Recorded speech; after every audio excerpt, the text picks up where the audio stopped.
আমরা গোলাম ছিলাম, গোলাম আছি, গোলাম থাকবো। কারণ আমরা পড়ালেখা করি জীবনে উদ্যোক্তা হওয়ার জন্য না, সফল হওয়ার জন্য না, আমরা তো গোলামি করার জন্যই পড়ালেখা করি। আমরা যারা গরিব তারা আমরা পড়ালেখা করি কি জন্য? যাতে আমরা কোনো রকম টেনে টুনে এসএসসি পাস করি বা ইন্টার পাস করি, তারপরে কোনো রকম একটা সিকিউরিটি গার্ডের চাকরি বা একটা যে কোনো একটা চাকরি চলার মতন হলে আল্লাহর রাস্তায় 10-15 হাজার বেতন পালেই আমাদের জীবন শেষ।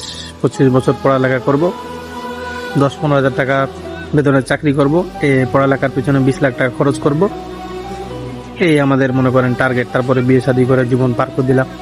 একটু যারা মধ্যবিত্ত আছে তাদের পরিবারে অথবা একটু এটা সিস্টেম করা যায় যে তারা কি করে, পড়ালেখা করার পর তাদের একটা অপশন থাকে মোটামুটি। অনেকে চাকরি বাকরি করে টুকটাক, অনেকে আবার বাপ চাচার ব্যবসা বাণিজ্য থাকে, তারা হয়তো বা তাদেরকে শিখায় যে হ্যাঁ ব্যবসা বাণিজ্য এভাবে করলে ভালো হয়, কি ভালো মন্দ এটা করলে করতে পারো। তাদের একটা অপশন থাকে, অনেকে বিদেশ চলে যায়, ভালো কথা। পড়ালেখা হলো তাদের জন্য যারা হলো উচ্চবিত্ত বা বড় লোক শ্রেণীর লোকজন আছে।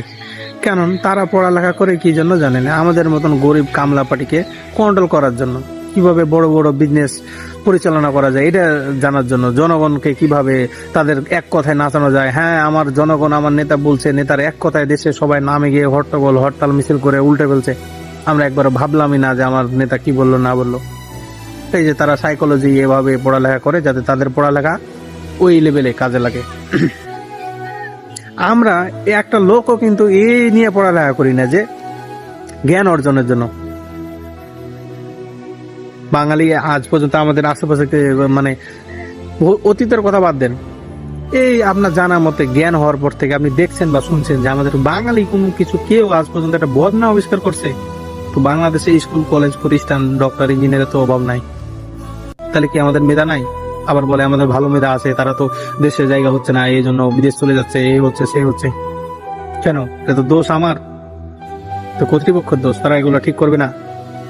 সমস্যাটা হলো যে কেউ দেশের ভালো চাচ্ছি না আমরা, সবাই চাই নিজের ভালো, নিজের স্বার্থ, নিজেকে নিয়ে পড়ে আছে। এই জন্য দেশের কি হলো না হলো এটা কারো দেখার মানে মাথা ব্যথা নাই, কেউ দেখতে জানে।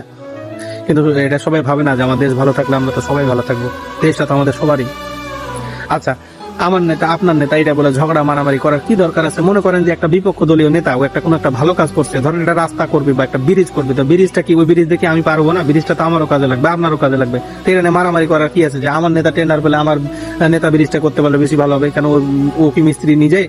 তোকে নিজে করবে তৈরি? ও তো আর একটা ইঞ্জিনিয়ার দিয়ে করাবে নাকি? আপনার নেতাও তো আর একটা ইঞ্জিনিয়ার দিয়ে করাবে।